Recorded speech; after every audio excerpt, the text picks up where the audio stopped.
What's going on, everybody? If you are new to my channel, welcome. My name's Melissa, and this is Mac Methods.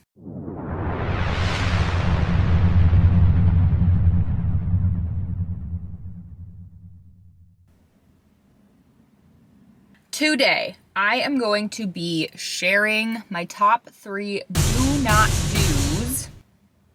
I couldn't think of any other way to say that was better, so I don't know, just roll with it. My top 3 do not do's along my fitness journey. Before I get into this, I need to make sure you know I am not a professional. I am not advising you to do anything a certain way. I am not telling you the way that's best. I am simply sharing with you the methods that worked for me, things that I have figured out over a long period of time that work best for me. So, do with that knowledge what you will. All 3 of these are more specifically geared toward weight loss or healthier eating. All right, let's roll. I had to move because it was getting too dark over there. Number 1, I do not grocery shop on an empty stomach. Until you've done it both ways, on an empty stomach versus not, this probably doesn't seem relevant, but if you are anything like me, and you walk down the grocery store aisles and all the cookies and the candies and the ice creams are staring you right in the face. Trust me, if you are trying to eat healthier, if you're trying to avoid buying all that stuff from the grocery store, all of the treats look a lot less exciting if you have a full tummy. Number 2, I do not obsess over the numbers on a scale.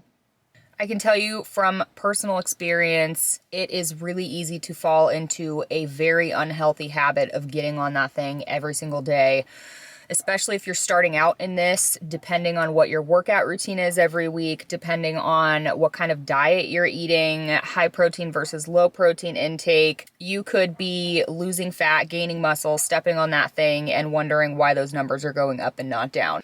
Some people work best by tracking that, and that's awesome. I personally prefer to track my progress by the way that my clothes fit. If you are getting into this, just make sure you look into it and really understand what's happening. Whoa, I got a hairy armpit. Number 3. Before I tell you what number 3 is, I'm going to tell you again. I'm speaking solely on what works for me, based off of the things that I have tried.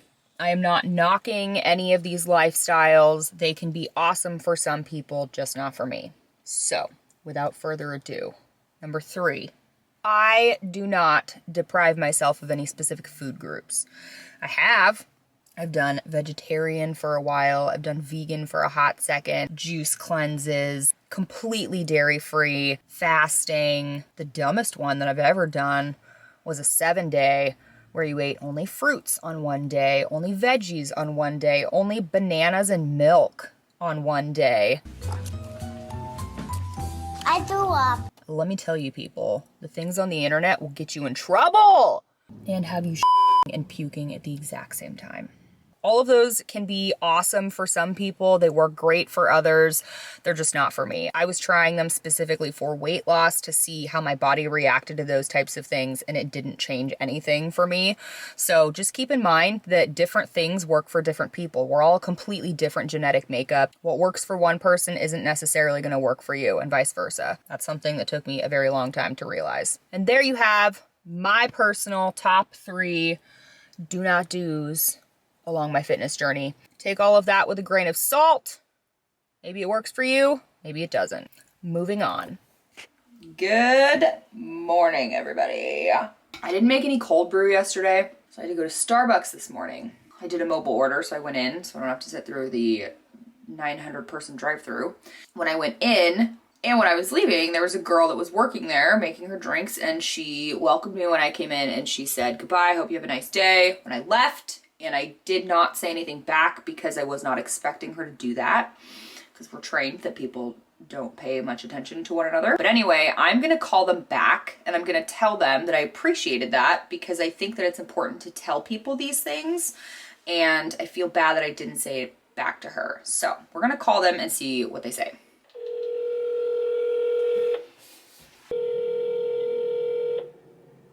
Say bye-bye. calling Starbucks and it works. How can I help you today? Hi, I was in there picking up a mobile order about 10 minutes ago. My name's Melissa, and when I was walking in, there was a girl that was very nice, and she welcomed me to the store. And then when I was leaving, she also said goodbye, you know, I hope you have a nice day. And I didn't hear her by the time that I was already out the door, and I wasn't expecting her to do that. But I just wanted to tell her and you guys that I thought it was really nice that she took the time to actually say goodbye and pay attention to when her customers were leaving. Because I'm sure you guys do that all day long and people don't respond, and you were trained to not acknowledge that, and I really appreciated it. So I just wanted to let you know. Thank you so much.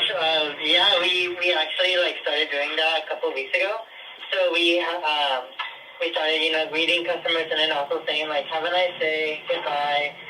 That way they can feel like someone cares for them. So thank you so much for calling back. It really does make a difference, and I know that people probably don't respond a lot of the time. So I just appreciated it and wanted to make sure you guys knew that. Thank you so much.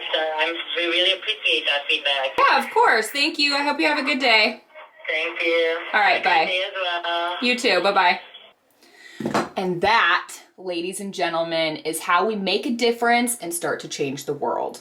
Cost nothing. It makes people feel really good. I really think it's super important to tell people when you appreciate something that they do. We don't do that often enough, and people appreciate it.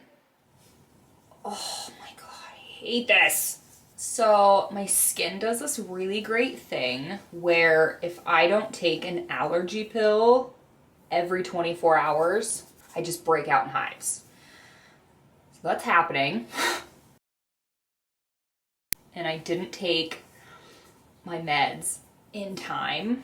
So this is what's happening right now. It feels like when you have a bug crawling on you and you swat it off. It feels kind of like that, but under my skin, really intense, and I can't do anything about it. Oh, good. Come and scratch my back. This is mommy's job. How come you have all this today? Didn't you forget your medicine or something? Well, I took a shower before I took it. Yeah. And I think the hot water. Oh, triggered just, yeah. Okay. Not a good thing for you. Oh, my butt cheeks. This is Melissa's back. Because, let's see, turn this way. This is Melissa's back. She gets hives, and it is a nightmare. And you see all these stripes? Well, if you catch it early enough, you can write all over her back. We have done that, but not today. I could probably do it on my front.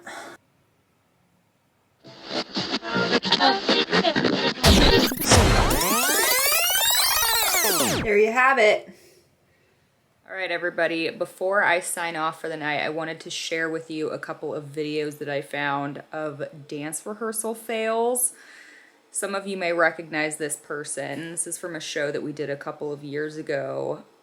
This particular move was really difficult for us to execute, and I'm still not convinced we actually did it well.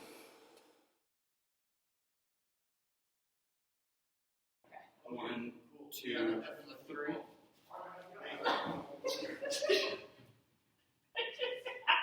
I don't know. Did you land on your head? On my face. What's happening? I don't know. My body hurts.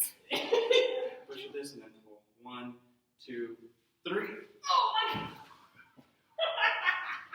God. What just happened? Is that too much?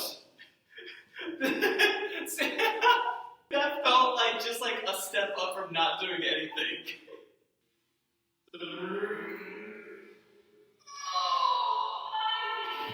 What just happened? What just happened? What just happened?